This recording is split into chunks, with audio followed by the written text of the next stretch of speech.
Hello, everybody. Welcome to a prediction. Shut the fuck up! Welcome to the prediction. We're having a lovely, nice day, me and my friends. Say hello, fellas. Hello, gamers. Hi. You don't know that first one. You don't want to know what he calls himself. It's very distressing, and it's a word that I would rather not say. It has led to many unfunny memes in my presence. Yes, it has. But they are funny in how unfunny they are sometimes. But only for the person making them, and never for anyone else around.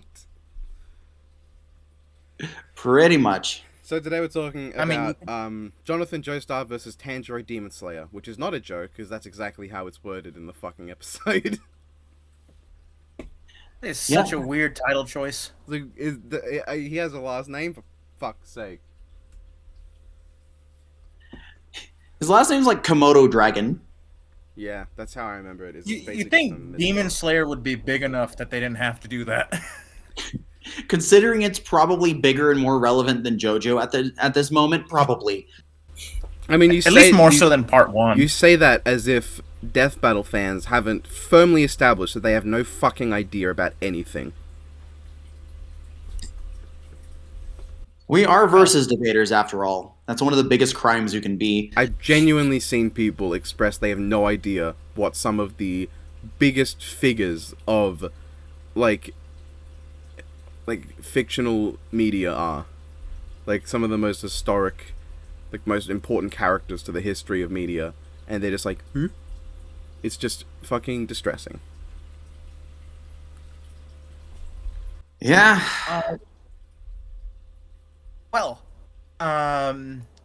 So these two, surprisingly are somewhat similar. I mean, you have the other guy who some peeps wanted for Tanjiro, but he was never getting in.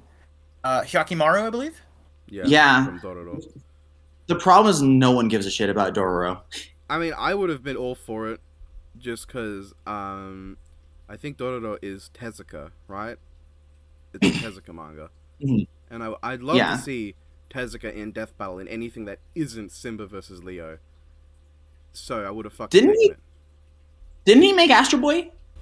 Yeah, I think he did. He was technically in there through that. But that was season fucking 2. Yes, it was.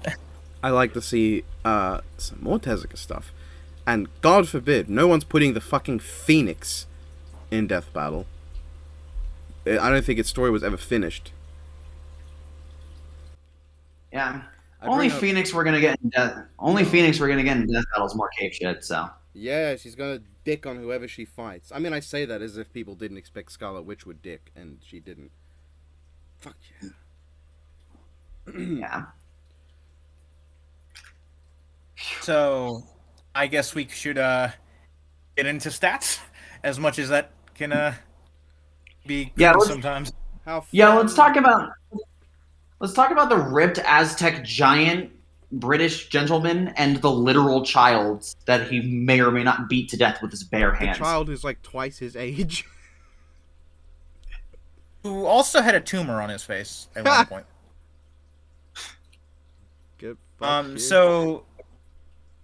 I mean, Demon Slayer stats are not that hard to, get.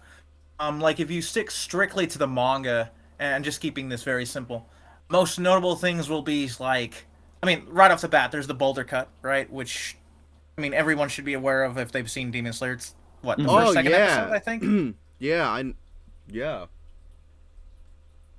That's, like, calc to usually small building level. It's nothing too impressive. The verse has here or there around that level, and then basically its biggest feat is the ice sculpture from Upper Moon 2, I believe. Yes. Which gets about city block plus, just from, like, the energy for freezing. And then you just have some, like, scaling chains for upscaling from that. It should be a decent scaling chain to get into at least, like, low-end multi-city block. Yeah, Demon Michael Jackson over here, who Tangerine is pretty on par with by the end of the series. Master Child Toucher himself easily scales above all of the Upper Moons, so When you have Upper Moon 2, the literal cult leader, freezing a bunch of things, Michael Jackson's going to significantly upscale from that, and thus, by extension, so will Tangerine.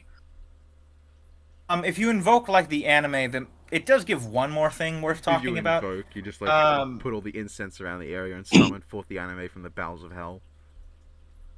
I mean, the anime does help with one argument that's going to be important in a bit. Not too much, but it does. So like Upper Moon 6 in the anime does something he doesn't do in the manga, which is like when he's on death's door, he basically just kamikazes and blows up most of the district they were in like the final episode of season 2 of the anime. And like just a basic calc for its destruction, it's about, I believe, 2 kilotons. Yeah, about 2 kilotons, 2.4 kilotons. So that's like small town level. That's actually really impressive considering it's like just Upper Moon 6, and like again he's on death's door. That just creates like a bigger scaling chain for Muzan to eventually like invoke Muzan and then Tanjiro scaling to Muzan. So you could probably decently argue if you use the anime that Tangerine should be somewhere in like small town level, a decent dent into it. And then for speed, I guess speed is like the part where it's like there's 2 different views. Oh yeah, like, because that's it's not the other show that has speed with a bunch of different views on it, huh? I would say Demon Slayers is far less I guess off-putting to other people, but it's still like there is still like a discrepancy there. Yeah. I mean, the main thing about that is there's a couple feats where some characters in the manga may or may not dodge lightning, but the paneling makes it kind of hard to tell, except for one from the busty pillar that has the giant wobbly sword. Hers is probably pretty safe in terms of that lightning blocking. And then, of course, there's the super iconic worst boy in the show, Zenitsu, who's somehow worse than the My Hero lightning dude. Does like a quick slash cut that's like the only technique he knows for half the damn series. That is said to be faster than lightning and creates like a thunder type sound as it like cuts in. Yeah, like a thunderclap. Wow. Yeah, like the funny thing about that is like at least from the anime, there's like a statement for it, putting it like at like subsonic, if I recall. It was like a statement released by Hulu in like working alongside the studio that makes it. So I don't know if you want to put any weight on that having any authority, but if you stick to that, it's not that impressive. That does open the door to a certain word of God statement that is very important when discussing speed. So early on in the series, the author makes it clear that the intention is that all the vivid effects for like fire and water and like electricity for the different breathing styles are just basically aesthetic. They're nothing more than just pretty colors, essentially. Yeah, there's like an omake statement by the author at the end of one of the volumes that pretty clearly states that the effects are purely visual aesthetic. But you can continue if you wish. But okay, so this is a little weird thing. The first data book, which was released a decent amount of time after that statement came out, has 4 or so statements that the effects are real. Specifically when discussing Sanami and Rengoku. For like the wave of blazing flames, for example, it like says a skill where he attacks with swirling flames centering from himself. And then another example, rather than just being redundant, like for the wind one, it's interesting because it says a wide-ranged technique that draws gusts of wind from the sky, then sends multiple blasts toward the ground. And like Rengoku has like 2 more statements like that when discussing the fire. So the data book seems to imply, at least for certain characters, that the elemental effects are legitimate. Which, when you go with the manga, it's not very clear-cut. Like, the only instance in the manga where it's truly clear-cut is the Mist Pillar seemingly makes mist when fighting Upper Moon 1, who, by the way, Kokoshibo is hands down the best fight and antagonist in the series. Finally, the breath of piss technique. A breath of piss. Sounds like really salty. Like in the fight with Kokoshibo, Kokoshibo notes that like it's hard to see or movements are a bit obscured. What seems to be on panel from mist being produced. Sadly, he doesn't acknowledge the mist, so it could just be the style chosen at the moment against him that made like the movements a bit odd to perceive. But I mean, even in colored versions, the mist seems to be very clearly there. So I guess it's up to the reader's interpretation. The reason why this is important to bring up for the speed stuff is, in particular, Zenitsu's general cuts are heavily, like, a lot of the evidence for that being literally lightning speed is the fact that it's so tied to the lightning element. But if he's not actually generating it, then it could easily just be more hyped up type discussion. So basically, we're at a point where they might be lightning speed, but they could also be significantly slower. Yeah, I guess the safest thing to use... You mentioned the Love Pillars feat, which may be usable. There is Zenitsu blitzing... I believe his name is Kaigaku. Or it was at least... he's basically just a replacement Upper Moon 6 who was just inserted to give Zenitsu a final fight. It's the other apprentice to the Lightning Pillar that was pre-Zenitsu that no one really cares about.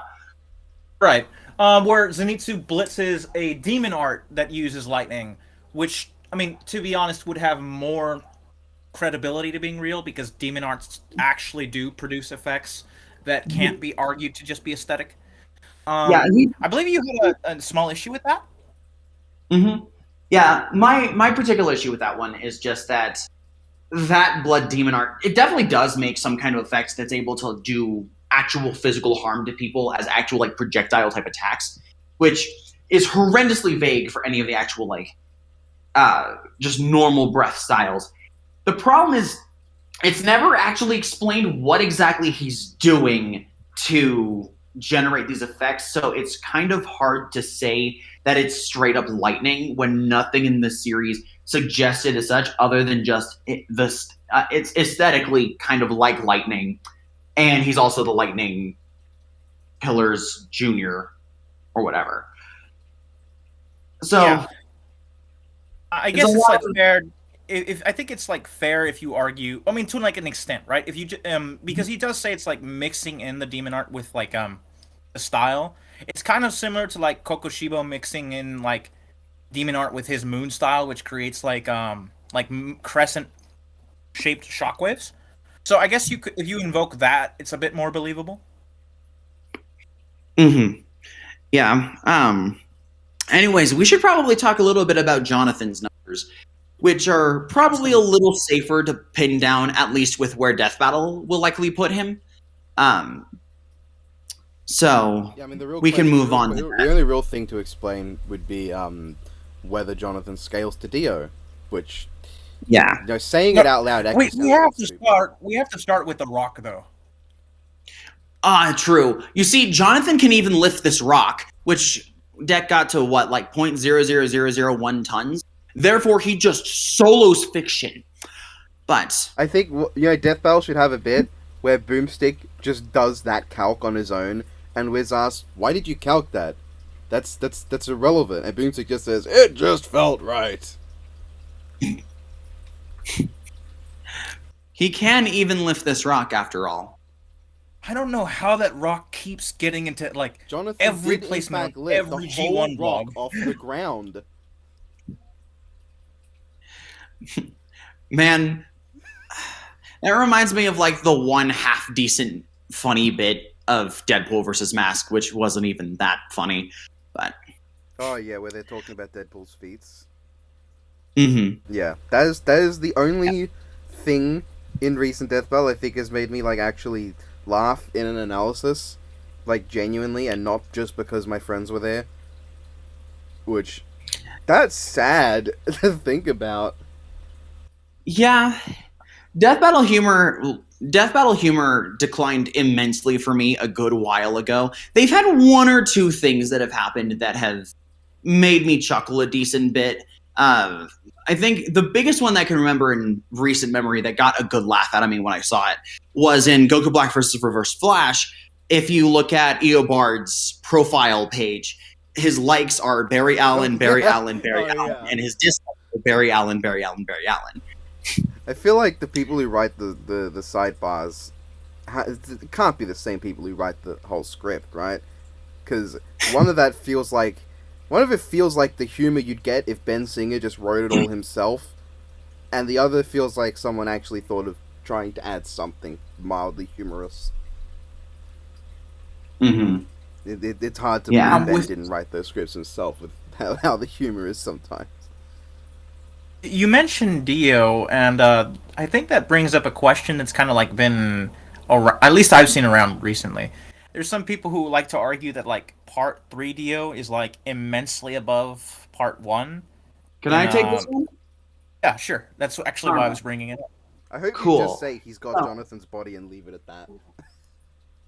Yeah, there's a lot of things that we can mention for this. He's straight up got Jonathan's body, but in terms of Part 1 Dio to Part 3 Dio scaling, there is absolutely nothing in the entire goddamn series to suggest that anything that Dio did while jacking off in a coffin for 100 years, or anything that you inherently get from getting pierced by a stand arrow, increases your physical stats whatsoever.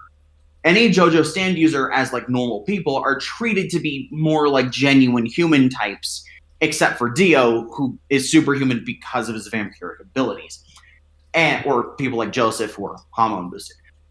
And so, add on with that the fact that the only statement that we get of anything that changes about Dio physically between the two parts is that Dio gives a line while talking to Whole Horse and holding up cigarettes to his fingers to indicate that the left side of his body is regenerating more slowly than the right side, and he says this is because he's still acclimating to Jonathan's body after 100 years, which doesn't suggest anything inherently, and at best you can extrapolate that he might be physically weakened because his vampiric powers are like somewhat diminished. So basically, at worst, you get Jonathan scaling to Part 3 Dio. Yeah. Isn't there like a line after he gets Joseph's blood that like he's beyond like something about his vampiric powers? It's now like superior to before. He mentioned so the whole thing about voring Joseph's blood for a little bit. He does imply that he's getting back closer to his full peak and that he can feel his body returning more closely to normal, from what I recall. There's nothing indicating that he's superior to Part 1, not that it would matter regardless. Right. I mean, he's at such a like an echelon of power at that point in the series. Like even Part 3, Part 1, that he's going to get scaling to multiple different feats across like Part 1 through 6 anyways. Also, if we want to talk about that buff in terms of physical scaling there, he wouldn't get anything considering that. So Star Platinum and the World are very physically comparable throughout the entire fight. Star Platinum is implied to maybe be a little bit faster at the start of the fight, and Star Platinum is blatantly shown to be a little bit stronger post Joseph Suck at the end of the fight when they have a couple clashes where Dio's fist breaks against Star Platinum's, or of course the final clash where Jotaro basically punches Dio in the shin hard enough that his head explodes. Death was always a bit metal. Well, not even death. The sun does the job, but like incapacitation, I guess we'll say. Yeah. Dio spent 100 years in a box only to come out and get beaten when a teenager punched him in the leg. Yeah, it wasn't even like a kick to the shin. It was a good old sock. Yeah. He whacked him in the leg, and Dio went, "Ouchies," and blew up. While saying the funny line. "Oh, fuck you, you daft fucking cunt." Indeed. Like Dio going full fucking cockney just for that last moment before he's gone. I do like the idea of cunt being Dio's last word. It'd be great. Oh, you fucking did, you fucking cunt. Like he's expecting Jotaro doesn't realize what he's done. And Jotaro's like, yeah, it's kind of the point. I mean, honestly, I didn't think you'd blow up that spectacularly for being punched in the leg, but I'm not going to complain about it. Yeah, it's definitely not anything to. It's definitely not anything worth complaining about.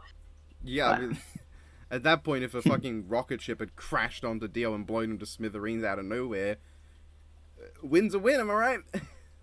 Yeah. Or if a volcano. Clearly, that rocket ship was built. Clearly, that rocket ship was built by novel cars. The 36 of them on Mars. Well, I was going to say what should have happened is a volcano should have gone off and a bit of rock should have knocked up under Dio and just launched him into space and he just dies up there. That would be so fucking metal. He's launched into space and thus, even though it's night, he's like slightly exposed to the sun and he just dusts. He just collides in the cars and he's like, move over, you daft shit! And Car's like, okay. And then he just moves over and turns out Cars was blocking the sun out. He's like, oh, you cunt! Once again, last word's got to be cunt. Love it. Isn't like the most basic of Jonathan scaling like Tarkus? Most basic of, yeah. Jonathan very, very blatantly upscales from Tarkus because he was able to break the neck bracer that Tarkus openly said he cannot do, and of course Tarkus did the whole fingering the bolt. Oh, I would say, like continuing off the scaling, like the most important thing that Jonathan is going to get from Dio scaling, and that Death Battle's already brought up, is probably the planet waves. This is just my take. I'm not exactly comfortable with like a 10-second time frame. Very simple reasoning. There's like when it happens, there's like a group of kids playing basketball able to like perceive them coming down and mistake them for shooting stars. But that's not my main argument. Like, if you look at the 2 chapters where Planet Waves occurs, there's like a scene where Jolene gets a section of her leg blown off by one of them. And this like a full 15 pages, like if you go from that part to the next volley, which bleeds into the next chapter. And like during that, she's scuffling with the security guard, right? So it doesn't really seem like 10 seconds is like a good time frame. Maybe closer to something like 30 seconds. We really won't have an objective time frame until like the anime adapts it. And I mean, do we even have another release date for like the next part from Netflix at this point? I think we do. It's definitely sometime in fall, but I have to double check. But yeah, I could totally see 10 seconds being used in the episode again if that's brought up. That's just my personal take on it. Yeah. I think there's plenty of other feats that like in like even with the 30-second time frame, it's still going to end up at like somewhere in like multi-city block to like. Oh no, it's just straight up get kilotons at 30 seconds. It would get straight up to kilotons, yeah. Yeah. Like 10 seconds would give it, what was it, a few hundred kilotons they gave it in the episode? I think it was like 200 kilotons. Okay, yeah. It was around where that got. As long as it gets above like the 2 kilotons from like, I honestly think it would get above 2 kilotons, no difficulty. Mm-hmm. Yeah, there's a bunch of others like really. There's the Dark Moon. I believe that was what it's called. It's like a water feat. There's like a few other stuff from part 3. There's Suck Platinum with Judgment. Yeah. That gets somewhere in the kilotons range as well. And then, of course, there's the weird, wacky, big number Death Battle throughout for Dio that even I, as a pretty big JoJo fan, don't really agree with. And that is 10 megatons for the cloud. The eye thingy. Mm-hmm. Yeah. While Space River CS is an excellently named attack, assuming those clouds are big enough for 10 megatons is kind of preposterous. I think we got it to like what? Only like 30 tons for 32.5 tons back when we did like the Dio card G1 for it. To be fair, we lowballed the shit out of it, realistically. If we were to do it... I don't think it's going to be brought up either way, because it went straight through, like, in the literal scene that they used, it went straight through Jonathan's hand. I don't think they're going to try to justify using that to any degree. I would agree with you, but you brought this up, like, before the recording. There's also the fact that, like, you could argue that it would scale anyway, because Dio's body needs to be able to produce that much energy to not have his head blow up from the force of his own crying lasers. But the thing is, I could not imagine Death Bell going out of the way to explain that for the sake of it. Yeah, it could just go through other means. I don't imagine that they would bring it up in the episode, but I do imagine that they would probably scale him to it behind the scenes. Just because even though they pierced right fucking through him, Newton's third law alone would indicate that the head should be able to survive it, as we never see it get any significant kind of kickback from doing so, and Dio doesn't obliterate his own face by shooting Space Ripper Steve. A head and a skull should probably be a bit more durable than the palm of one's hand. Yes. Like, the other element, like, that much force is coming out, but it's coming out, like, where, due to the Newton's law, I might be wrong, but the way I know it is that force is going, like, back through Dio's whole body, but when it's hitting Jonathan, it's only hitting that particular point, that very small surface area on his hand. Which, obviously, that surface area is not able to take it. But if Dio was to hit that amount of power all over Jonathan's body in a burst, Jonathan would probably be able to survive it. Actually, here's another point that we could bring up. So, Strizo uses Space Ripper Stinging Eyes against Joseph, and Joseph is able to completely redirect them by taking shot glasses and imbuing them with Hamon. Which, Hamon is a measurable energy type system.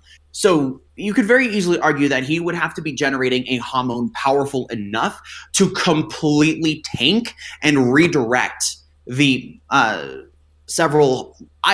Realistically, I'd probably also put it somewhere in the couple hundred kilotons, just from recalcs. There's a couple I've seen, but I don't have any on hand right now.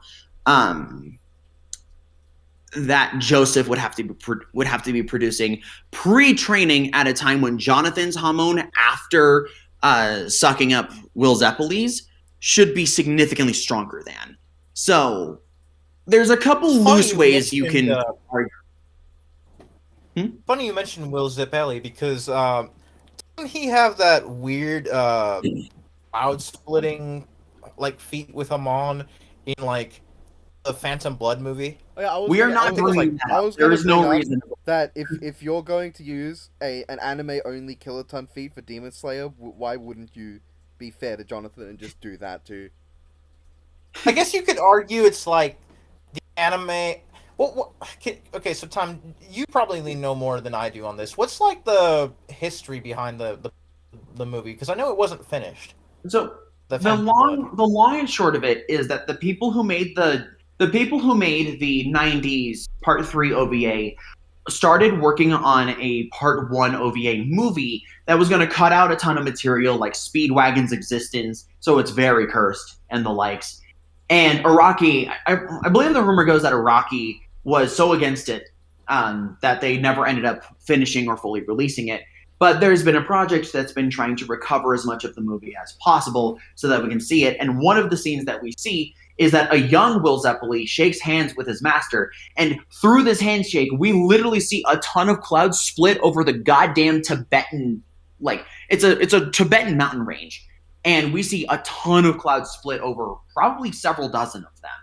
That count would possibly get in the gigatons. Hold on. Probably the most visually impressive feat in all of JoJo. Which film are we talking about? One of the most. I was thinking, because the only Phantom Blood movie I'm aware of is the one that got like a limited theatrical release in Japan and then never again anywhere. So, is that not... Just for your sake, I'm going to post the link to it. This one.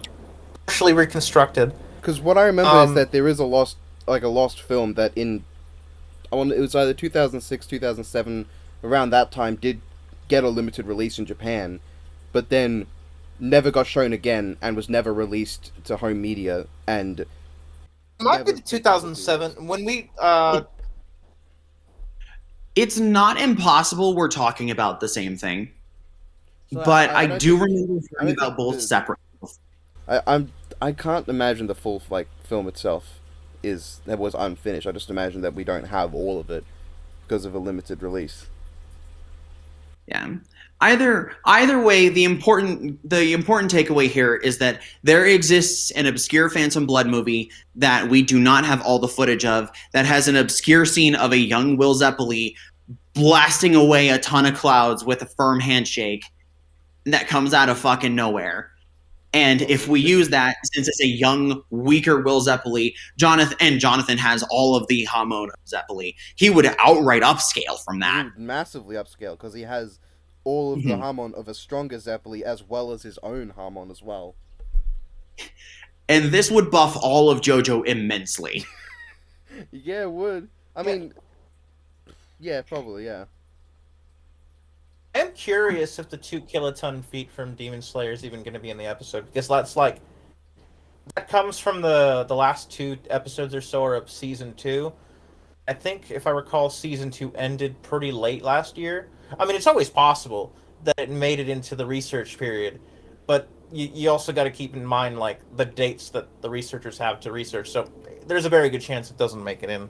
I don't think that would be that big of a problem, because again, it's only anime exclusive. It's not really in the manga. Yeah, that scene itself. If the manga at best is reaching city block to low multi-city block, and then you've got this one anime only town level feat, it feels, I don't know. At that point, I would just say use the fucking Phantom Blood one, because that's about equal situation there. It's way above anything that's actually happened in the manga, and it's only in an anime adaptation that never happened in the manga. It's from a much weaker character than the one who does high-end city block. I mean, to be fair, you could argue the city block character. Well, I mean, truthfully, the city block character was dying when he does this. He was immensely poisoned, but there's still a he was actively poisoned at the time, which furthers the upscaling that Tangerine gets from it. Yeah, it's there's still a huge gap between these upper moons. The 2 kiloton is still so much above anything else. You have Muzan. Muzan makes a small earthquake throughout a city, and he can create these tremors with his demon art. Not even Muzan produces anything on this level, so it's I'm not against its inclusion. I'm just saying that it's if it wasn't included, I wouldn't be against it. Yeah. I could imagine it being in the corner. But in the last few episodes, there is a feat that gets this high, but then in similar JoJo media, there's a feat that's way higher than that anyway, and it doesn't even matter because Jonathan would get higher than it regardless. Yeah, he would. I was about to say that even if we include this feat and don't include the funny handshake, the feats that they gave Dio already vastly exceed 2 kilotons. So, even if you were to use a smaller version of the calc for the rocks, that's what I'm gonna call them, and then you say that Jonathan is only a fraction of Dio's power, he still is stronger. Mm-hmm. I've seen I can get to the multiplier argument. There's it'll be very brief for Demon Slayer. There's a multiplier argument, but before we do that, we should probably cover JoJo's speed. It shouldn't take too long. Big surprise. He would fucking scale to Dio if he scales to Dio in strength, because guess what? Yeah, that's fucking his body, and would you believe it? Shockingly, he does not get shit blitzed by Dio when they ever throw hands. Isn't that amazing? Wow, the final battle was not Dio completely running around Jonathan at the speed of light. So Jonathan scales and he is faster, really, no matter what you do. Surprise, surprise, they're gonna have Jonathan at a shitload faster than light. At absolute worst, there's part 2 feats of cars reacting to UV rays, and Joseph kind of shielding his stepping back a bit as the Redstone of Aja shoots a laser into the boat engine when he's inspecting it for the first time. Both of those feats get faster than light too. Yeah, I think Jonathan is going to blitz Tanjiro to shit in his sleep, whether you believe lightning speed or not. Right. Card created this. No, I wouldn't say it's for casuals or a giant amount of the audience, but there was some pushback for the speed thing, and really all I have to say to that is you could argue you can do whatever you want, a giant spiel over 1,000+ times the speed of light, but if you go to the data of the JoJo art books, there's JoJo Valiant, JoJo Go, and there's one more. I believe it was 6251. Right. Just between those three, like making this simple, just take one example. Hangman is explicitly stated throughout all three of them, oddly enough. Even if you know the direction it's aiming towards, you still have to have, and I quote, depending on the translation, considerable or comparable speed to be able to tag it. Basically, consistent narrative throughout those guys is, even if you argue it's like aim, like the whole narrative intent was like aim dot or aim reaction. He'd still have to be some, like, Polnareff would still have to be some degree of relativistic to tag Hangman. And that's still the thing well is that, above any Demon Slayer argument you can do. And here's another fun one. Star Platinum is directly stated to be faster than light in a Part 6 stand description, where he's weaker than Part 3, which the world would equally scale to, which Dio scales to, which Jonathan scales to. Yeah. It's really no way around it at that point. Like, I was like, Yes. the thing, And if the thing anyone with the Hangman feat to me is that, like, people say, oh no, he was like, he knew where it was going, so he's not that fast. The calc is measuring how fast he would have to be to make that attack. So Yeah. that's how fast he would have to be going. If he was like massively great, if it was less than the speed of light, even knowing the way it went, he would have had to thrown his attack so stupidly far in advance that Hangman would have seen it coming before, like, he left, and would have gone, yeah, maybe I just shouldn't do that. Maybe I should just jump into the sword. Because the sword... You know what's funny? Even if you discard Hangman entirely, there's the Sun stand, right? That Silver Chariot blocks, and it's not aim, like literally in panel and in the anime, it's like after it fires. And between the three guys we mentioned earlier, there is, and I quote, 15 statements that it's a laser, light, and photons. Not even just laser or light, they're explicitly stated to be photons, like from the photosphere of a miniaturized sun. So, you can't get around it. There's Araki, there's like low end, sure. Like, there's the joke thing, like, well, not really a joke, but there's like the train speed thing for like a Poochie if you want to invoke that. But there is such a consistent narrative between, like, before the whole thing and spiel into Part 7, of different parts having light speed feats that scales to higher end characters, and of course Dio gets the scaling and then Jonathan gets the scaling. Yeah. And just to cover our bases, I want to mention one more thing. Yes, stand users do scale reaction-wise to their stands. We have countless of instances of stands about to go and like sock someone in the face, and the other person is able to react in time to bring their stand up to block. Or, since we're talking about Dio a ton here, let's just bring up the fact that Dio did the impossible here, and he deflected the Emerald Splash literally by casually flicking it with his finger multiple times by himself without. I think a lot of the arguments against like light speed are from like people just not wanting to separate travel speed from like combat. Yeah. Even though JoJo is like the peak example of a verse that like stipulates no, our character's travel speed is abysmal, but their reactions is faster. Like, even if you go with like train argument, like the Poochie thing, Poochie has like a thing that gets like Mach 2. It's like they treat his like how fast he's moving and travel speed as being like something surprising, because most people in JoJo don't travel that fast, like when they're for their travel speed. Yeah. So like the verse does like distinguish between the two different things. Like, I feel like you could blame the fact that like the final Dio the final Dio Jotaro fight has a lot of them flying around, and people sort of just took that to go, oh no, they do have some sort of incredible travel speed. So no, if they can just do that, why would they do that? I've seen people argue that because Dio uses knives that they can't be light speed. Huh? You can propel things that are smaller than you faster than you can propel yourself.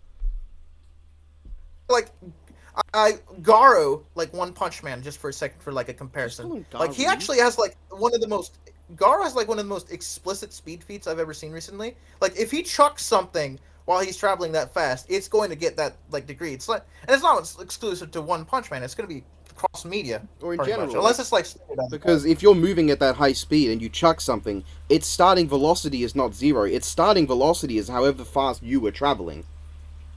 Mm-hmm. Right.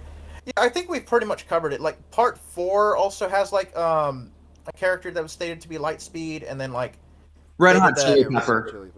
Yeah. And it's stated that Jotaro explicitly noted that able to Jotaro combat would be fast enough to deal with it. Yeah.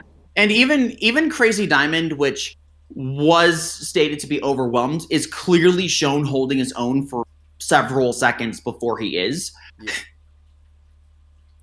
I mean, so at this point, we basically ended the conversation, like in terms of who should win. Yeah.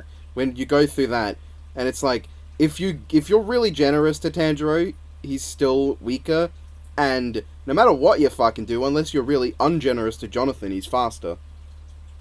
Mm-hmm. And there's like, I guess, 2 last things to discuss, like Hamon's interaction with bodies, and then on the Demon Slayer side, there's an interesting thing with like the Demon Mark and like See-Through World. I don't think either change too much because the stats are pretty clear. I guess they are like worth discussing because we just spent the last bit talking about JoJo. So sure. Yeah. It won't take too long, honestly. Demon Slayer's like Demon Mark is like a mark that appears on the body for Tanjiro when he's like initially in severe danger against Upper Moon 6, and it's like eventually he masters it. A lot of people like to argue that like the Demon Mark gives like a 100 times amp because like cut the neck of the basically like Upper Moon 6, and then he says, and I quote, "A single blow won't be enough. Summon 100 times that strength," with exclamation, and then he manifests the Demon Mark and he cuts through the neck, right? So basically the argument is that since he said 100 times strength, it must be 100 times multiplier. It is honestly the only statement that exists in verse for like what kind of a multiplier buff we would get. Characters do get them. Go ahead. Let's do some math really quickly here. Sure. 2 kilotons times 100, 200 kilotons. How high did that meteor feet get again? Oh, 200 kilotons. 100 times faster than lightning speed is. It's like it's 100 times lightning speed. It's 100 times lightning speed. You want to know what's more than 100 times lightning speed? Light. The speed of fucking light. So yeah. Even in this scenario, Jonathan still beats a child to death with his bare hands. Yeah, it doesn't really change anything. Honestly, I wouldn't even like slap on the multiplier per se because like scales to honestly like more so to Upper Moon 6 with the Demon Mark, without. So it's like he would be closer to the 2 kiloton feet with the mark. You could just honestly argue like maybe upscaling later on. People like to argue that See-Through World is like a comparable multiplier, but it has 0 statements on how much it increases. For like anyone who go ahead. I was gonna say See-Through Worlds has nothing indicating that it's a stat boost. The reason why Tanjiro gained any kind of advantage from it is because, one, it's basically X-ray vision, which is really useful when you're trying to hit very specific vital parts of a demon. And two, he was fighting Akaza, who particularly has a pseudo-ultra instinct type thing by sensing the intentions of the people around him. And See-Through World explicitly makes you feel completely like zen calm, no real intentions of harm, even as you're going and slitting the fucking throat. There are in-story reasons why it's a benefit without being any kind of multiplier. I think what you could invoke from it is that, like, you could argue it, like, increases, like, reflexes and speed, but that also could be from, like, because one of the things that it offers is because of, like, reading the muscle movement is, like, some, really precog, but it's like kind of like reading the movement of the opponent, right? Mm-hmm. I mean, it's like a really useful technique. It honestly really is. But, it's not changing this matchup too much.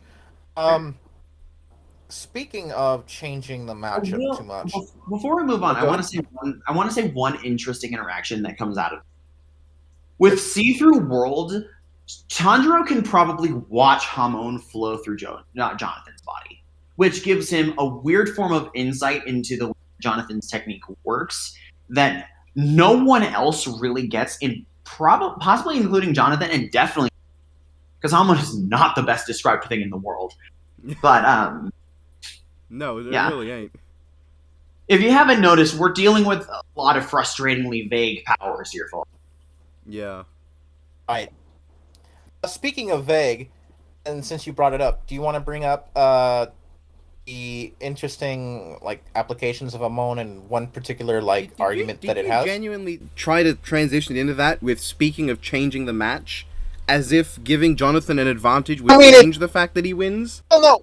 If you tried to argue that's for whatever reason Tanjiro still would be relative-ish, Hamon does have an argument for durability negation to an extent. I mean, Cyber, I don't know how to tell you this, but a guy who in one state can match another guy but is still just ridiculously slower probably ain't winning that fight. Probably ain't coming let me just in case people want to I don't know, slap on some weird scaling chain with demon mark multipliers to Can I just say that I find it really funny that the most popular matchups for Demon Slayer tend to be these giant, super gentle, super built anime men punting small children into orbit? Oh, I didn't think about that, yeah. Jonathan's out here punting Tangerine to the goddamn moon, yeeting Raiden, and you got Alphonse versus Nezuko, which is the same damn thing, except one's made of metal this time. It's worse. Yeah. So, did you want to go into the Hamon argument really quick?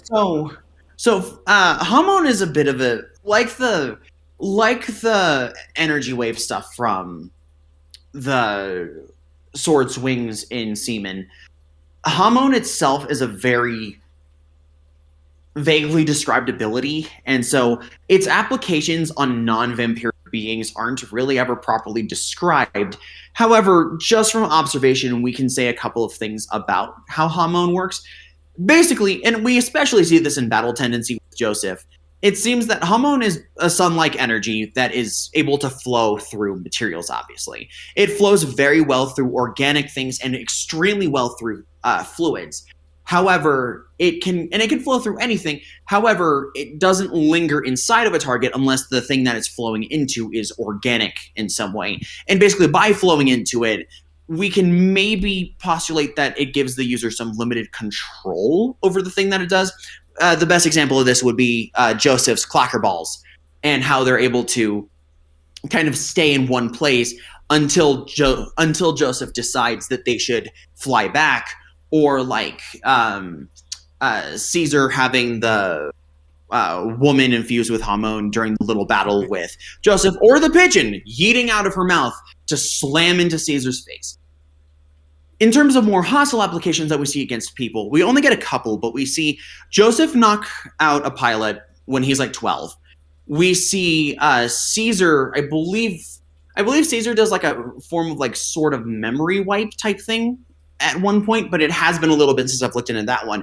And most importantly here, there is a direct statement, or there's an instance of Caesar restarting someone's heart with Hamon, and there's a statement where Joseph was at risk of stopping or destroying Suzy Q's heart when he was trying to purge her body of SEDC when she was possessed. And it was because of the energies that he and Caesar were both doing that kind of canceled out, that protected her. That was really fucking weird. All of these together lead to a couple forms of potentially very devastating hacks against Tanjiro, including potentially just straight up stopping his heart. And it is worth noting that Hamon flows through things like metal, so even if Tanjiro stabs Jonathan with his sword, Jonathan could then send Hamon through the sword he's being stabbed with into Tanjiro and potentially stop his heart, maybe. If we're discussing if Tanjiro can deal with that, there are some arguments, but I don't think they're super solid. Unlike the arguments for stopping the heart, that is super solid and definitely not full of base. The heart is a weird one because Tanjiro's heart did stop, then restarted, but only because Muzan made him a new demon, which really is not standard. I mean, literally just Muzan trying to take him over, and it got rejected. Like he was his blood. He basically took in Nezuko's blood when he bit her, which already had like antibodies, and then he was injected with the cure, so it kind of killed off any Muzan's influence in him. Like made even the new arm Muzan grew for him like non-functional. So However, the fact that Muzan is the one that gave him the new arm and eye, despite being tumorized and all of that beforehand, should imply that anything that may have happened to his heart was probably also from Michael Jackson's influence. Yeah. There's like gets hit by like Muzan's paralysis caused by like I mentioned earlier Muzan can like make tremors. What he tries to do is he cuts into himself, like stabs himself near the lung, not into the lung, but near it to like induce pain and also perpetuate like I guess to help with breathing. So that he can move. It kind of cancels it out weirdly enough. I've seen people try to argue that since like he survived Muzan's poison, like destroys the cells, but the problem with that is it still like almost killed him and it knocked him out for a while, and it still left him with like tumors on his face. It's like at very most it's like a limited resistance to that. It's not exactly what Hamon is doing either. Hamon's not like a cellular cancer. Yeah, Hamon does have some kind of maybe paralysis type effect that we've seen against some biological beings. In particular, like I said, the best examples with that include like the woman and the pigeon during Joseph and Caesar's brief scuffle. But even the fact that they're able to do things like Joseph's able to like harden spaghetti noodles and make water into a walkable platform for themselves. I guess there's like paralysis done in Demon Slayer just from like raw auras. Like Akaza was made to bleed, and, just from like being in Muzan's presence. Maybe that has something to do with him being like a demon and Muzan having like complete authority over like demons. But it's like demons are able to invoke this on people, and like Tanjiro is able to resist it. That also could be just like some stereotypical like anime fear inducement, kind of like Hunter x Hunter in a way. It might not exactly translate to like paralysis that's from exactly what Versus Battle Wiki would use to say fear manipulation. You ever fucking notice that on like Versus Battle Wiki whenever someone shows up and it's like, oh, he scared some people. That's fear manipulation. Like, why? Why is that just a thing? Social influencing is another weird one. Okay, that they have Versus Battles is the type of place where a character could shit themselves and then they would put color manipulation for his pants. Unless it's Marvel DC, then they say it an outlier. What I would want from them, honestly, of any of the stuff you just mentioned, is like the removal of like, let's say someone throws a grenade, they'll get explosion manipulation on the page for that, and then like, no, explosion manipulation would indicate it's like should be like from powers directly, right? Not from like gear or equipment. Yeah, that really doesn't seem to me. Sometimes they'll put it in. They'll have like a tab for equipment where it'll be there and it'll be like explosion manipulation through grenades. But they don't. It still seems odd. It's a weird wording. Yeah, it still seems odd. Yeah, it's not too important, but it's just something that it's like a pet peeve. I guess you mentioned earlier why I was like saying, like change up the matchup, like since we know that like from what we've just gone over, Tanjiro doesn't really win. One of the last thing I'll mention for him, one of the more popular arguments for him is just like skill, and by that I mean like in fights he's hyped up a lot as like jumping entire tiers, like a fight. Like nobody had killed an Upper Moon in 100 years. He goes and kills Upper Moon 6 by manifesting the mark, which in a verse thing it's supposed to be like require 5 to 10 years of training, and he doesn't have that. Bad writing. Okay, that's the argument in his favor. Maybe not necessarily bad writing, but it's like accelerated growth. He and like the other Hashira like pillars end up getting that like to an extreme. It does. I would say it kind of does go bad writing in like the final arc, because Tanjiro goes from like being explicitly below Akaza to suddenly getting like see-through world, and then gets like pretty much killed by Muzan or left for dead because of the tumor, right? The poison. Mm-hmm. And when he wakes up, because he has like the flashback arc, seeing the first user of the sun, like breathing of the sun, he's now like on par with Muzan. even before Muzan starts to really show like wear and tear from like the poison in his own system. It's like Tanjiro does have these giant jumps that are not even necessarily perpetuated by. I mean, he does have like a training arc to master the demon mark, but in fights he doesn't get like training arcs. In fights he just jumps entire like tiers of power. So that's like one of the arguments I see people like to invoke for Jonathan is that like Tanjiro is so quote unquote skilled that in mid combat with Jonathan, if he's not already dead, he'll magically jump up and shoot up in power and speed to match Jonathan. So that's why I mentioned that. If he's not already dead, thing is probably a good argument there. I will mention though, Seaman is not very well written. It's a series that got as popular as it did because it has very pretty visuals, and I'm pretty sure there's not much else to it. I can't believe it. Demon Layer is a bad series. I wouldn't even call it bad. I would just call it aggressively mid. Who's your favorite character again? The only character in that series that's like genuinely great is Inosuke. Because he's just fun. Does he have like any matchups these days? Yeah. Yeah, he has the bare-faced dude from what was it called? Samurai Champloo? Was that the show or no. Afro Samurai. Yeah, that's it. Afro Samurai, okay. I've seen that going around. Yeah. I've also been told it's the only Demon Slayer W. Pretty much, because Afro got what, like 30 tons? Yeah. Yeah. Inosuke like does jump also. I don't know if I would say he jumps tiers, but it's like he does decently well enough to help against Upper Moon, who you could say was holding back to an extent, but like, and then of course he helps with like a super weakened Muzan, but like it would not be too hard to say that he should be in that tier to basically win that fight. By the time that he fights Upper Moon 2 is already starting to get like decline from his own poisoning stuffs. So he is but that's also literally when he did the ice feat. So yeah. I'm not probably gets the most direct scaling to that. I'm not a fan of just how much poison is involved in the final arc. Literally almost... I think Akaza and Kokoshiba are the only fights... Well, I guess the lightning guy, but nobody cares about the lightning guy. Those are the only fights that are not dealt with, with poison. Upper Moon 2 was fine. I think it was, perfectly thematic for it to be covered with poison.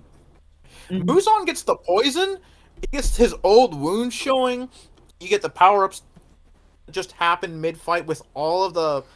Even that's not enough. Like, they also have to, expose him to the sunlight. And then he tries to come back through King Tanjiro. I mean, sure, that shows that he's, really good resilience. At the same time, it's kind of I don't know. I used to like the Muzan fight a lot, and I mean, I really did. The more I reread it, it's kind of it drags. I mean, it's not like Upper Moon 4 bad with dragging, honestly, in my opinion. Sorry about that. But, Upper Moon 4 drags way too much. Yeah. But, Muzan does drag to an extent. I honestly think Kokoshibo does, fight pacing the best for, the final arc.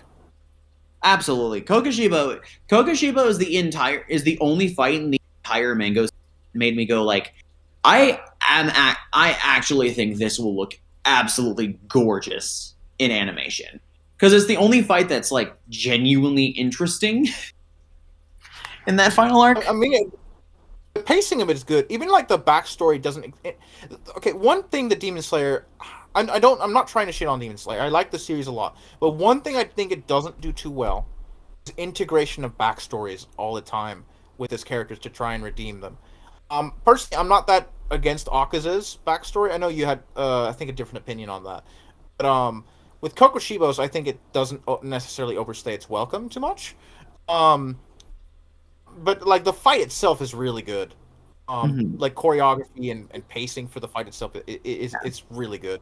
I particularly like that the way they actually beat Kokoshibo is the weaker characters in that fight are the ones who are the most instrumental to beating him, which is a nice, genuine upset of the hierarchy that's done in a way that isn't too bullshit power increase. And yeah, the way I really like how Genya like gets the boost. It like uses like Kokoshibo's own like material that he leaves behind Yeah.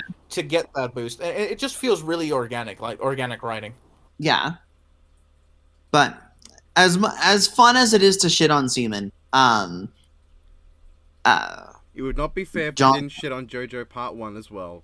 I really can't stand the first episode of the anime. I think it is awful. I love it. It is so rushed. It feels like so much is happening with nothing really setting in. I should not be looking at a dog getting fucking annihilated and be thinking, "Oh, okay, why should I care?"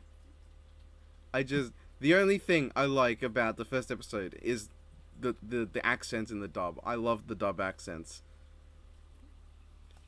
I think the first episode does a really good job at just showing Dio's unrelenting shithead side, which helps really establish the character that he becomes later in the series. Like I didn't really find him that like even that entertaining until like episode 2, and then episode 3, and like it was only as the series as part 1 went on, I actually started like liking Dio, and I got into like his relationship with Jonathan, which is the sort of villain hero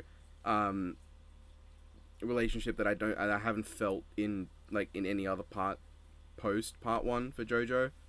Like that's because there aren't a lot of personal connections between the hero and the villain for most of the parts post part 1. I mean, I've only seen up to part 4, as I said, and like Joseph has literally no relationship with Kaz at all, really. He really has more going on with Wamu, and even then, he doesn't even seem that pissed off about the whole his best friend just got murdered thing. I mean, he's not really happy about it, but he never really comes off as like seething in anger.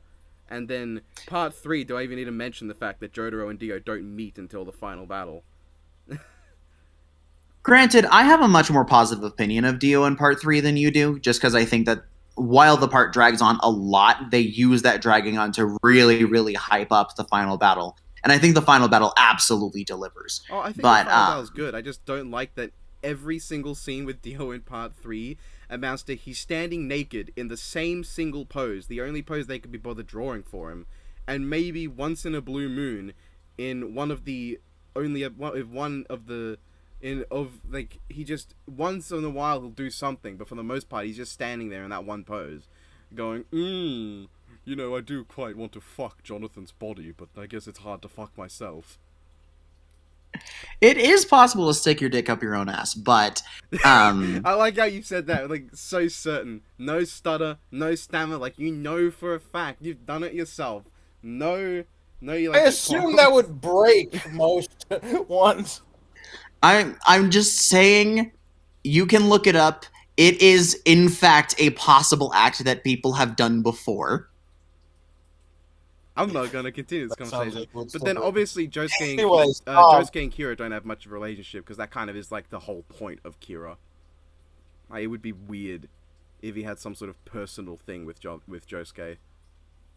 Yeah, I mean, I think that's a lot of it, is that the way the villains are written later on, they just don't... Their backstories don't really let them have a super personal connection to the protagonist, because that's not really what they're meant to be like. Dio is, of course, very personal with Jonathan, as they are literally separate, adoptive brothers. Yeah, I really like that. Like, looking back, I think my favorite parts with both of them is like when they're together and like when they have their playful little banter. Mm-hmm.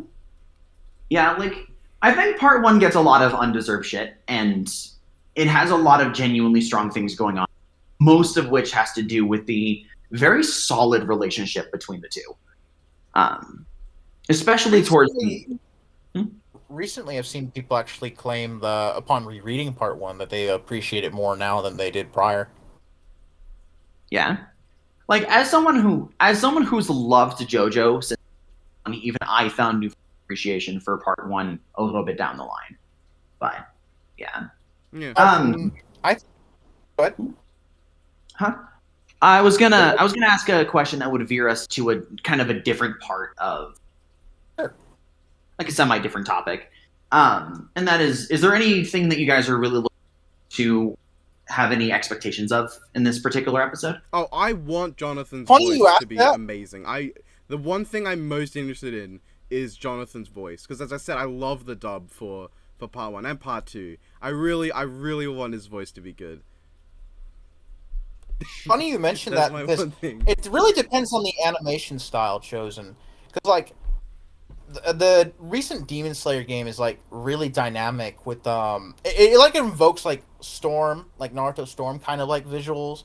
I personally think it could mesh well with, like, the models for JoJo characters from, like, their fighting games, honestly. I also think a 2D wouldn't necessarily be a bad thing. It's, like, stuff I would like to see is, like, what you mentioned earlier. Like, Hamon being discovered by See-Through World. Like, I really do like the idea that you brought up, like, Hamon being transferred through the blade.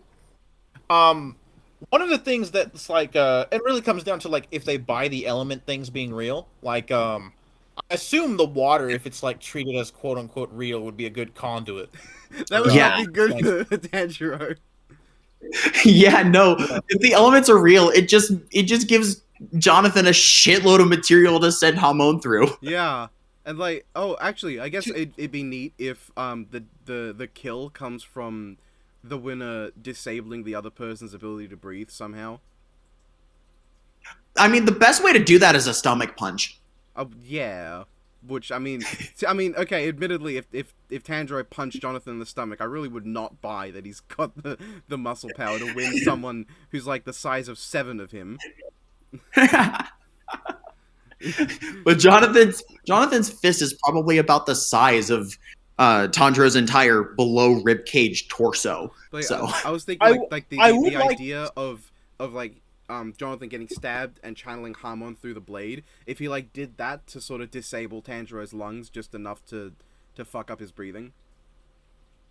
That would be very cool. It would also kind of show that Jonathan, even though we didn't bring it up much and most people don't talk about it a lot, Jonathan is pretty crafty, all things considered. So him pulling off something like that is not out of character.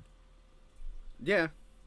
Yeah, Jonathan's pretty smart. I mean, I think he probably gets a bit overshadowed by Joseph in that regard, but he does some smart shit at points. Yeah, he's not an idiot. Yeah, like Jonathan is not the active strategist that characters like Giorno or Joseph are, but he has multiple showings of being put in situations where he's at a clear disadvantage, and he gets through by doing some on-the-fly, quick-wit thinking. Probably the most notable example of this is when he's fighting underwater against Bruford, and he swims down to the bottom, lifts up a rock, somehow inhales bubbles that are trapped underneath it, and then uses that to send a giant ass fuck-all wave to hit Bruford in his own territory. I guess if they do treat the elements as real, they could recreate that. But I feel like it'd feel a little bit forced, and I'd rather go with something a bit more just less super specific reference and more just the animator's own idea for something just small but makes you go, ah, that's smart. I completely agree. To answer my own question, I think that the thing to nail in this episode, outside of things like just tight choreography and the likes, is, like, Seaman is a series that is primarily known for absolutely gorgeous effects, and Hamon is a very pretty effect itself in part 1. Yeah. I think that the most important thing for this fight to nail that's, like, tailored to this specific fight is really, really nailing the visuals of the sword swings and the Hamon effects to make something very stylized. Yeah. Yeah, I don't really want there to be, like, a super long sequence where Jonathan's using his sword, because I just do not associate Jonathan with his sword really that much. Like, he does not use it in the majority of his fights. I would want some swordplay. Oh, like, yeah, I'd want some. One thing that, yeah. One thing I really want out of it is like the Breath of the Sun's 13th form, which is just like, there's 12 prior forms, which are just different slice attacks, right? With, like, the visual aesthetic of flames. The 13th form is just, like, a very quick repetition of all of them in tandem. So that's kind of like his ultimate move in a way. Mm-hmm. Like, if Jonathan finds a way around it, because he's going to be like hit from all sides from Tanjiro just going in with all 12 simultaneously. Mm-hmm. Yeah, I think that a moment like that would also help really show one of the major things. Both characters are pretty characterized by their like unbreaking, like their unwavering willpower to kind of press onward for the win when they're backed against a wall. It's one of Jonathan's highlighted character traits, and the thing that Dio notes makes him like surprisingly dangerous. So I think having a moment where there's like this massive, intimidating 13th form of attack that seems to be completely overwhelming Jonathan, but having him power through regardless would not only be very in character, but would be very fitting for this particular type of fight. Pretty damn cool. If he just like gets pelted all over, but he just keeps going. It would be. Like, he has all of these lacerations across his body, but he's mustering up like the last of his hormone to just press onward and break through. For as much as it hurts, all I want to do is punch this fucking child. Yeah. Man, they're going to make one of the gentlest and most polite characters in all of Death Battle beat a minor to death with his bare hands. I'm gonna fold this goddamn child like he was a sheet of fucking paper. Gotta take Tanjiro to origami class. Imagine if Jonathan picks up a boulder and tries to drop it on Tanjiro just for the meme. It's like, Jesus, Jonathan, you're gonna get that far, man. He can't even lift this rock after. like imagine Tanjiro standing on a rock and Jonathan just lifts it up over his head and just like power bombs the rock or something with Tanjiro on it. It's a fucking. I mean, he is a beefcake. He does look like he could be a wrestler. It's like a slam dunk straight out of Space Jam. One thing I think I want is like that came to mind is kind of like emulating that thing where like Tanjiro stabs himself to like undo the paralysis. Like, you could do that with like Hamon attempted paralysis, or maybe like Jonathan tries to, if they invoke it like this, Jonathan trying to like control his body or something with like Hamon. Maybe Tanjiro tries to cancel it out by causing himself bodily harm to fight against its effects. That is something that he would probably try doing. Another smaller thing that they're definitely going to have to show off in this, and that we haven't really talked about yet, is Tanjiro's thick-ass skull. It's a bit of a running joke in Seaman, Matt. Tanjiro's head is just made of adamantium or something, and he can just headbutt anyone and make them die. Totally have like you could totally have Jonathan just like barrage fists on the head and like have it initially do nothing. No, I think we found Tanjiro's counter to having the rock dropped on him. Perfect. Blimey. They start doing the Bowser versus Ganon tennis scene, except it's just Tanjiro's thick ass skull and Jonathan's chiseled abs. Yes, do that. Yeah, but from like Tanjiro, I just want like a visual aesthetic for the elements portrayed with his attacks, with water or like of the sun style. I think he also managed to learn one thunder move. Yeah, he managed to learn 1/3 of Zenitsu's entire arc. That is sad. Zenitsu is a very sad character. Is it at least like played for jokes? Because like I know you brought up Kaminari from Hero Arca. Is it at least played up like a joke, like his ability is, or is he actually meant he actually meant to be really competent? Basically the joke, at least early on, is that he really sucks at this and that you don't understand why he's doing this, and then he just becomes this badass that's really, really good with one very specific move when he's knocked unconscious. Like, he basically sleep fights with one move and kicks everyone's ass with it. Wow, everyone must suck. Zenitsu gets somewhat better as like a not a character, but as like a combat pragmatist with I guess the Upper Moon 6 fight. But you could probably just attribute that. I mean, no, it is meant to be that, but to some degree, I guess you could attribute it to like he's fighting a similar or a familiar moveset to an extent. I mean, it's been modified to an extent because of Demon Arts, but it's like he's kind of fighting a mirror match. I mean, he does use a move that he says he invented on his own. I mean, he did. I guess you could argue he invokes some skill against Muzan later to help. The fact that he didn't die, but I mean, and Muzan was poisoned, so it's like you had got to also attribute that to that. Yeah, he does get better as a combatant, but it's just like I wish his character had been. There's probably some people out there who love his character to an extent. I mean, he's was somewhat like wanted for Kaminari or Arthur for some reason from Fire Force, which I still don't get. But I personally am not just a fan of his character, honestly. So I remember I have a friend who said that Zenitsu is exactly the kind of character he loves, but when he actually like got to him, he went, "Oh, I fucking hate this guy." Oh yeah, no, Zenitsu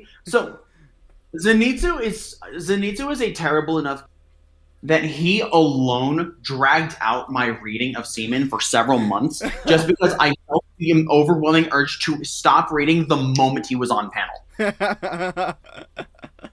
He is amazing. such a terrible character. Like, okay, so you know, like all of the problems that people have with like Mineta about him being like a super simp creep, and all of that shit.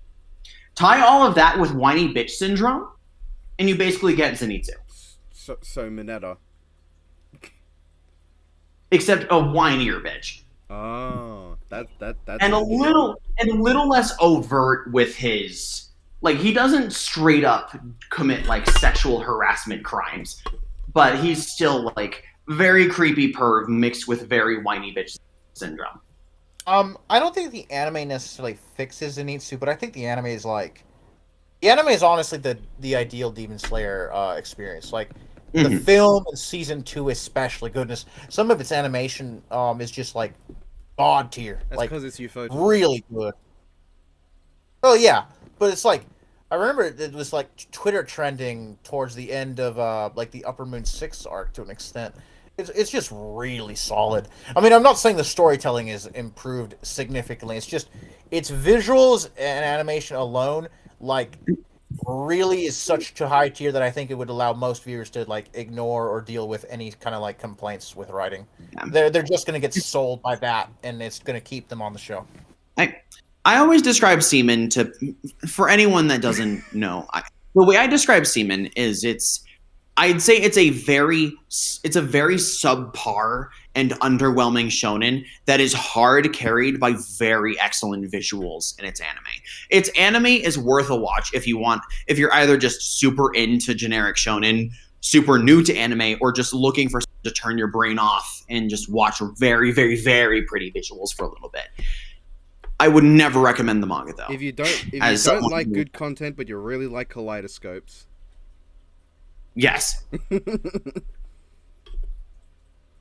I think the manga's visuals are really good. I just think the fight dragouts are the problem. Speaking of visuals, this episode's probably going to be in sprites, so I really like... I was thinking that. I was honestly thinking that. I think the only evidence to suggest it wouldn't is, I think Devil Artemis once posted that he was working with, I can't remember the animation type, but it was more so like off of the Demon Slayer game. He was, like a couple months ago, Devil Art, like an offhand, showing that he was experimenting with the sword effects in Blender, which could have just as easily been for just his own amusement or for one of his independent projects rather than a specifically Death Battle related thing. Yeah, we're going to see Cell versus Tanjiro.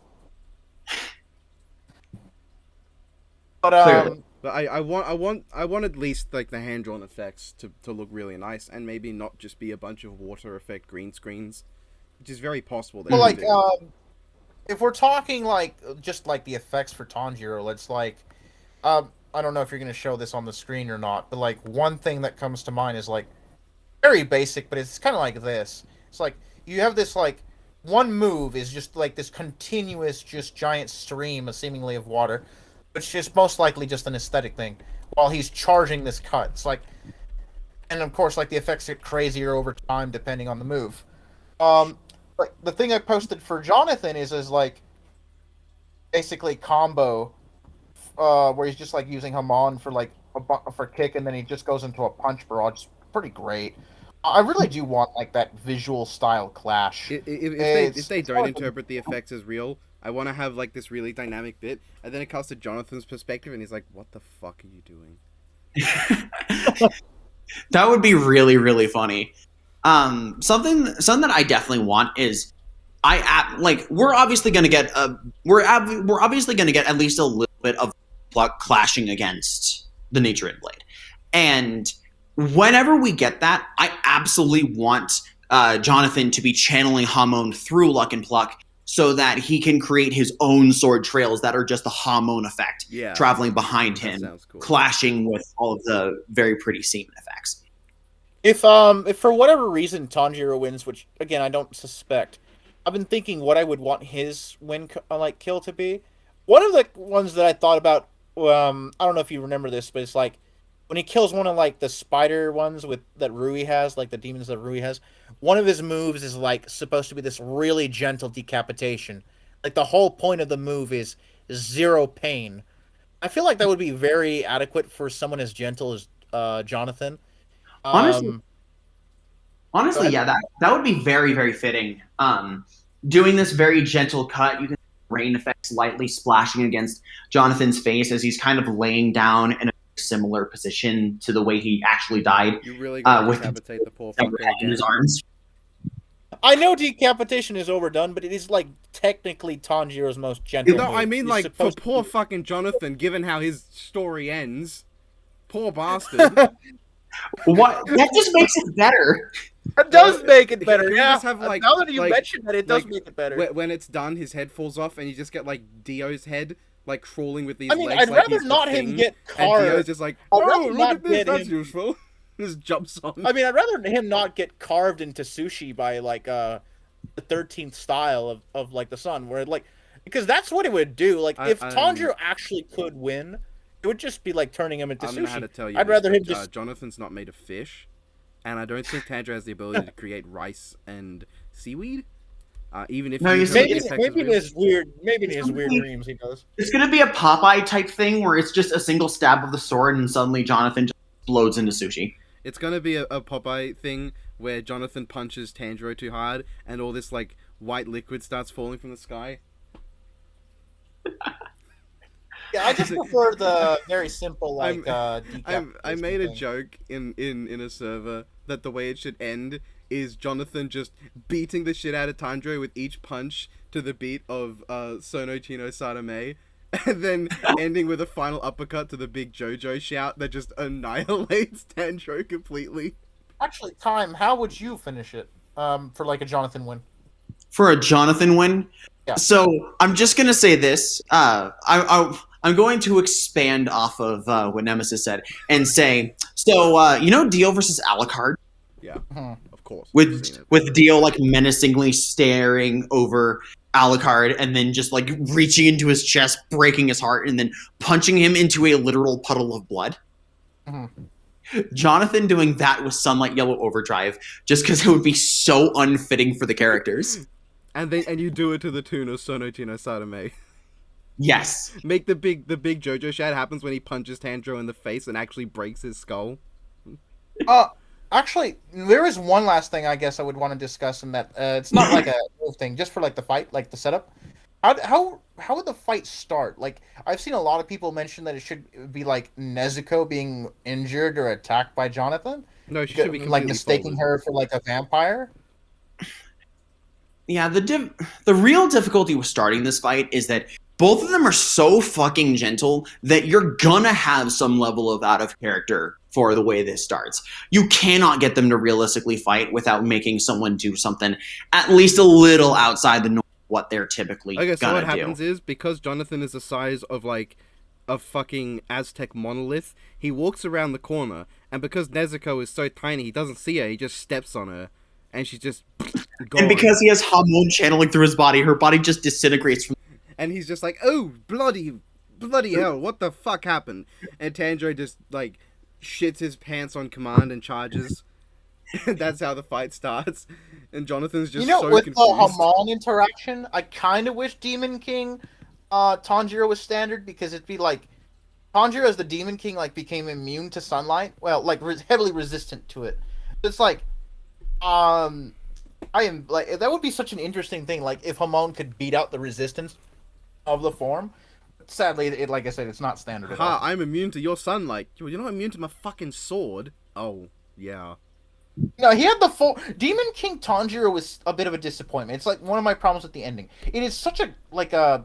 The concept has the potential of being really hype. Like, you have your main character tragically die, get back up, everyone's rejoicing, and then, yeah, no, Muzan gave the final FU because now Tanjiro is not just a new Demon King, he is a Demon King who is immune to the sun. And everyone else is, like, worn down and injured from fighting Muzan. What happens? The form gets cancelled out in 2 chapters because Nezuko gets on his back. He can't bring himself to injure her, bites her, gets the antibodies, and then Kanao basically, I believe that was her name, somehow survives him ripping at her side, and she injects him with, like, the vaccine they had. He immediately, and then it gets basically cured. What a good like, the series could have gone for, like, a tragic ending if he had stayed in that state. It didn't necessarily have to, but I think it should have stayed there longer. That's something I would have been fine more with, like, being padded out rather than, like, Muzan's fight. Yeah, absolutely. There's a lot of things I can mention for complaining about the final arc, in particular Nezuko's utter lack of involvement when she's one of the main 3 legs of the central, like, emotional in the entire goddamn series. But Nezuko is, like, one of the most hype moments prior where she, like, ages up, and then she does nothing after that. Pretty much. I will say, though, that there's one thing involving semen that I love bringing up because it's just it was such a mindfuck for me when I first realized it. So with all of the visual and the likes, like, at least I got the impression that this series takes place in, like, a very feudal type Japan that was a couple centuries back. But it's been confirmed to take place in, I can't remember the fucking name of the period, but it's the period that takes place between 1912 and 1906. There's a non-zero chance that the year this series takes place in is a year after Stan Lee was born. That's amazing. I mean, I guess that could make somewhat sense. Like, the Rengoku prequel has, like, a bunch of guns in it that realistically would not exist. Did you say the period that starts in 1912 or ends in 1912? Starts in 1912. Right, because I think it's the Meiji era that ends in 1912, and I think it starts with the T.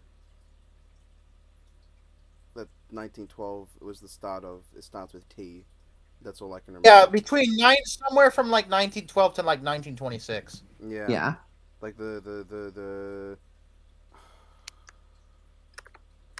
it's before the Showa era.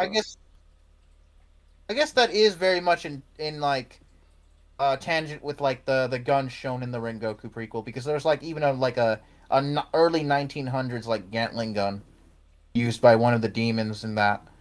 Yeah. That honestly gives Rengoku versus Mirio is something I'd like to see maybe as, like, a DBX. Not really a full-on episode, but, like, this shit takes place like right before World. I can't believe that the Demon Slayer looks the way it does, but it's like 30 years after Phantom Blood. It's so wild to me. That's so dumb. Yeah. Like, when does battle? It takes, isn't it? It sounds like it takes place closer to battle tendency. it's yeah, I think it technically would because Battle Tendency takes place in 1939. Yeah, so it is closer to. I don't remember. I don't know remember what year the final chapter takes place. I mean, I kind of don't really like to remember the events of the final chapter because I really don't like what Demon Slayer did with its final chapter. Its final chapter is kind of like 100-year time skip in modern day, with like every character of the series reincarnated as like a descendant of everyone there. I just even like Muzan gets like a reincarnation, I think, if I recall. Not a happy one necessarily, but every character gets a reincarnation. And I just realized that Cyber really likes semen, but he doesn't like the climax. Oh, yeah.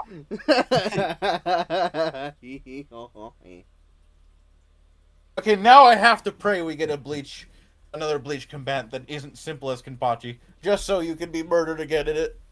It'll just be like the same shit again I've already heard. Maybe I'll change my views by then, but anyway, that's an entirely different topic. Yeah, we're gonna get Okiasu versus Hazuma. Cyber, you wage war with yourself so goddamn often on Bleach stats that you'll probably have completely different opinions by the time that any other Bleach episode comes out. I still like to represent Cyber's internal conflict with that Psyduck gif from Pokemon. Yeah, that Psyduck gif is perfectly adequate. Just anyway, I think we've brought up everything for the matchup. I think there's like a few haxes here and there that people like to argue. I guess the only thing we didn't really focus on was who's more skilled as a fighter and who has more experience. But like, okay, so that can be done in like 2 sentences. Tanjiro is like much younger somehow. Like, Tanjiro is like far more experienced in swordplay at the very minimum. And Jonathan, despite being so much bigger and older, Tanjiro has multiple years of actual training and has multiple years of training, a longer series, more documented fights, and overall just a longer life that he lived. Yeah, He's more experienced. Jonathan died like when he was like 20. Yeah, he died 2 months after Dio did the self-decapitation. Yeah.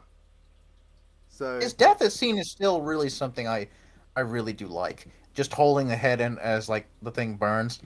I still don't know how I feel about like the way it being written that you can honestly argue it becomes kind of like a versus debating thing where like the boat goes off and like the head and the bodies like survive the blast.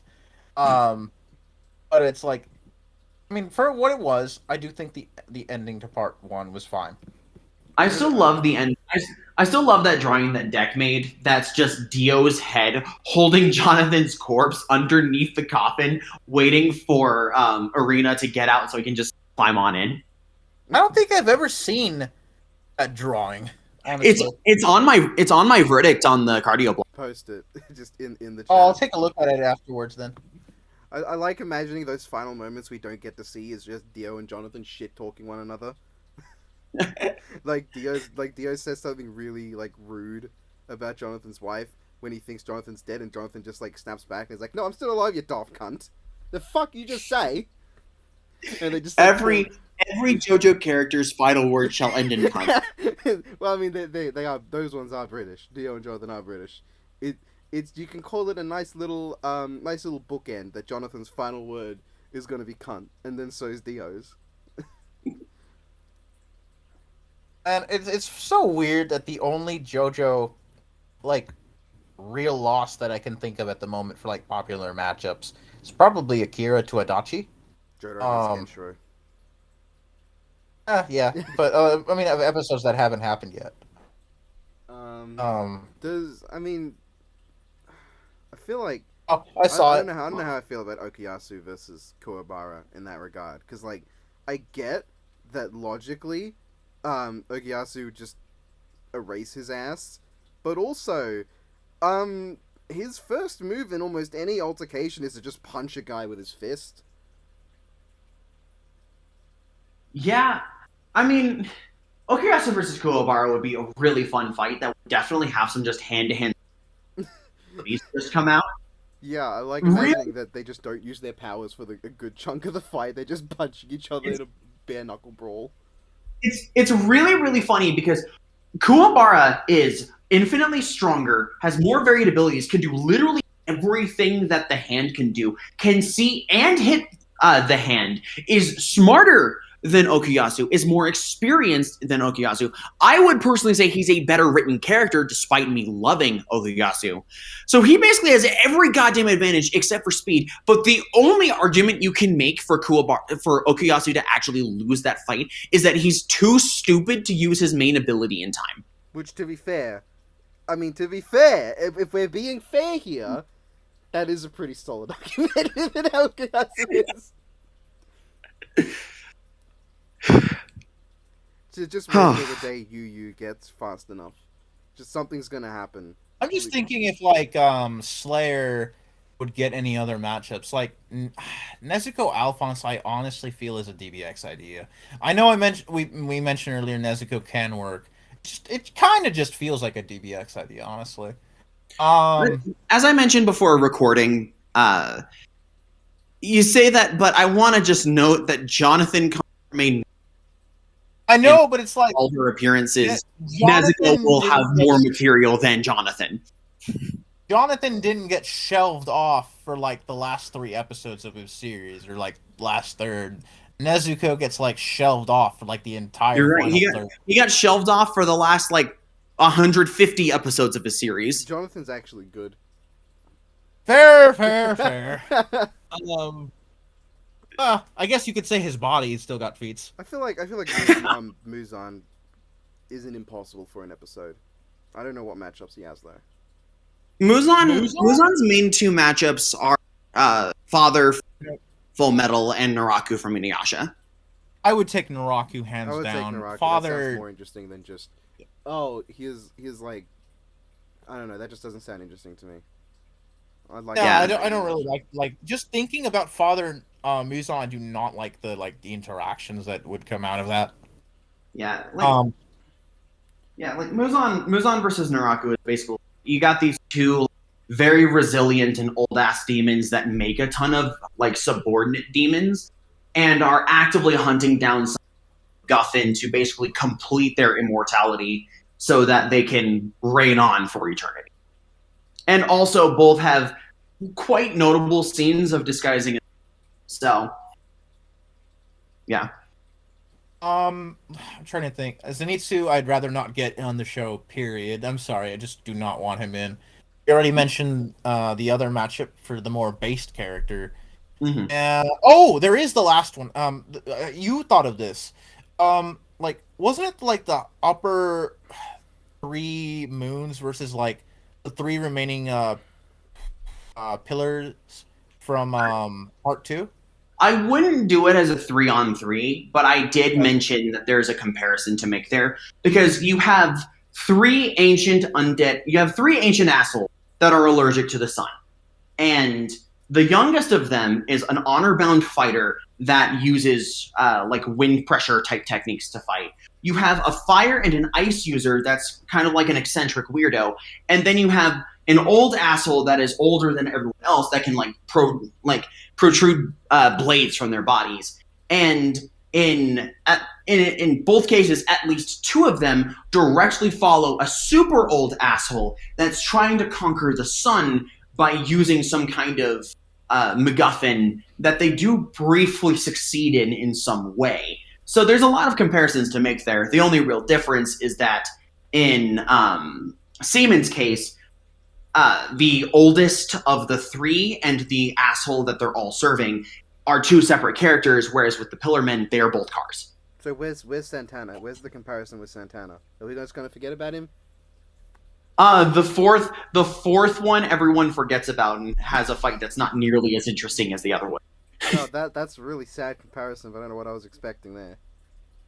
I mean, Santana can fight like Pickle from Baki, but I am joking. I don't really think Santana would be. If we're talking about like to JoJo matchups that can happen, I don't think Santana's exactly like. I don't think he's even at the bottom of the list. I just don't think he made the list. That guy's getting ratioed by Strizo. Pretty much. Pretty much. We all know Santana's not going to be an all-star battle. Imagine if he is. Imagine if he is, and he just has like the best moveset ever. And then he just becomes like the most favorite entire. And then he becomes the first. And then he becomes the first death battle to get a trillion views. A trillion views. Everyone on the planet watched it nearly 100 times each. Yes. Well, that's over 100 times. Imagine because of that one character, basically. I mean, I don't. Death Battle gets enough money to buy out YouTube or whatever. Well, like, what JoJo matchups actually could happen? Like, I feel like there's a ton. There's a ton. The problem with JoJo is that JoJo's not quite big enough to get like too many frequent fights. Like it's probably not going to do the yearly thing, Naruto or Dragon Ball or the funny Marvel and DC often get. But there's a lot of ideas that have some genuine chance of happening. I mean, there's Kiradachi, there's Joker, Giorno. I think it's, correct me if I'm wrong, isn't it Crossover X that's doing like Kiradachi, or at least confirmed? Yeah, Kiradachi. Crossover X is doing Kiradachi. And then, there, as you mentioned, Joker versus Giorno is probably next up to bat. And Yu versus Josuke does complete the Trinity. We also have Cars versus Meruem, which I could see as the first Hunter x Hunter episode, unless Deku becomes usable first. I mean, Deku being usable first is likely to an extent soon. I would say probably the next 30 chapters. I could see Meruem or Killua. Like I could see Killua getting an episode first as well. Yeah. Killua's probably going to fight Akame, and that's pain, but... I mean, that doesn't pain me as much as Hisoka Gambit.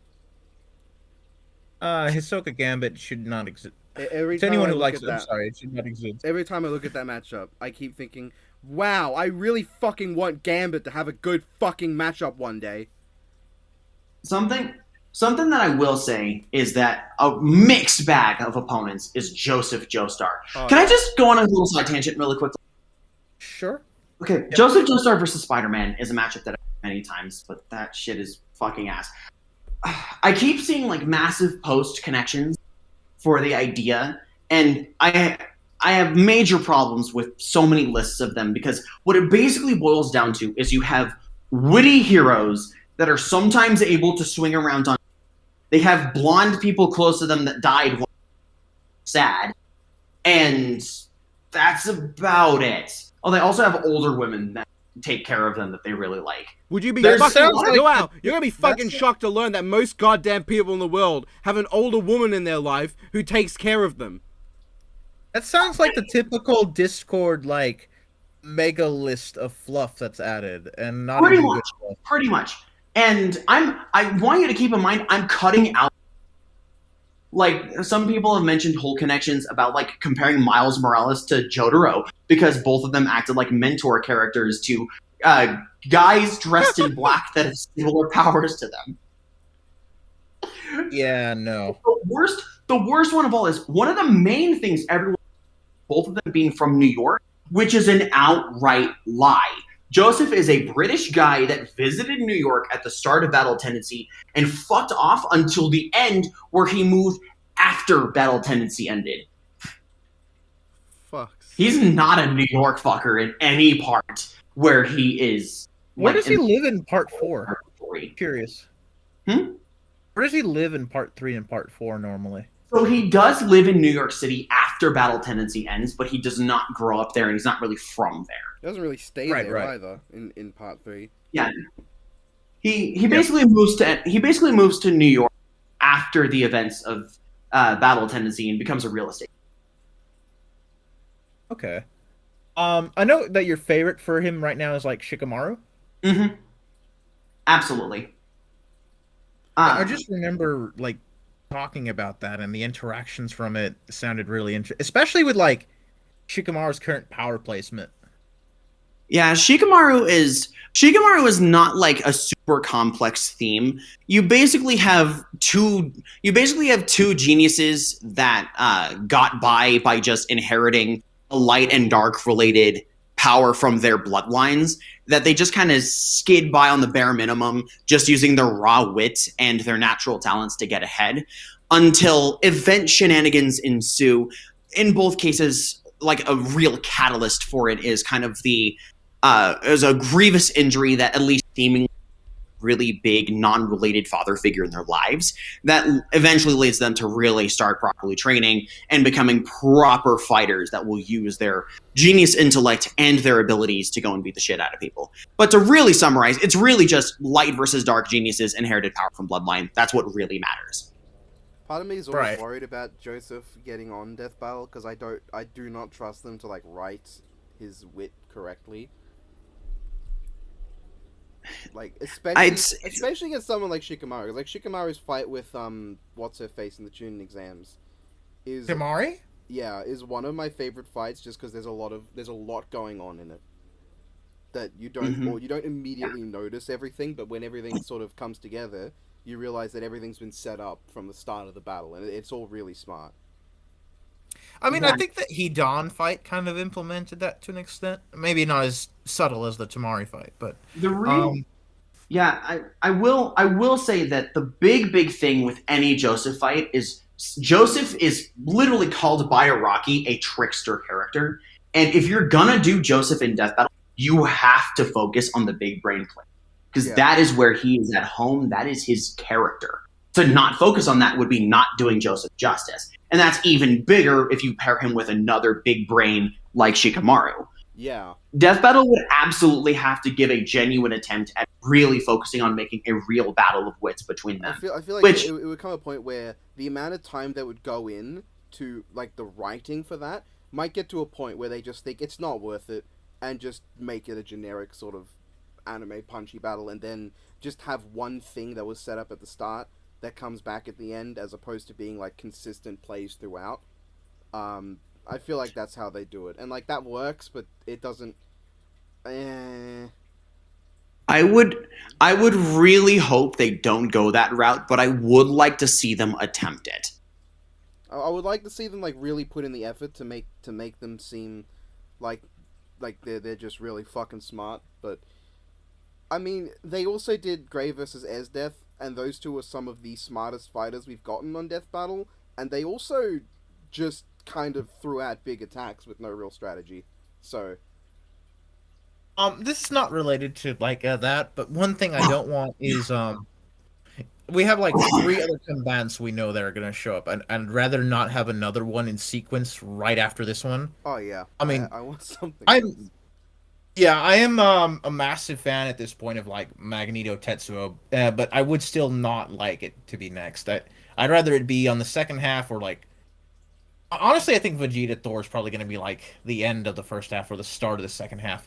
It would line up pretty well with like the July release of the Thor film. Yeah, Mal and I had that whole talk about that. Yeah. We also thought there'd probably be like a good time for Boba Predator around the release of Prey, but I forgot when that is, and I don't care.